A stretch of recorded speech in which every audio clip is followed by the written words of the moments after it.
হালাল পন্থায় গীবত চলে আমাদের দেশ। কিভাবে জানেন? কথা শুরু করে এইভাবে, কথা বললে তো গীবত হয়ে যায়, বললে তো গীবত হয়ে যায়। তারপরেও বলি একটু, আছে না নাই? হালাল পন্থায় গীবত কি কমু ভাইজান, বললে তো গীবত হয়ে যায়।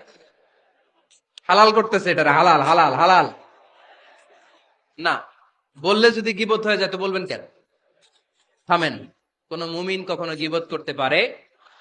মেরাজের রাতে আল্লাহর হাবিব সাল্লাল্লাহু আলাইহি ওয়াসাল্লাম দেখলেন কিছু লোক লাহুম আযফারুন মিন নুহাস, তামার আগুন দিয়ে নখ বানানো, নখর ধারালো, ইয়াখদাশুনা বিহি উজুহাহুম ওয়া সুদুরাহুম, তারা তাদের নখ দিয়ে জাহান্নামে নিজের গালের গোশতগুলো, বুকের গোশতগুলো ছিঁড়ে ছিঁড়ে খাচ্ছে।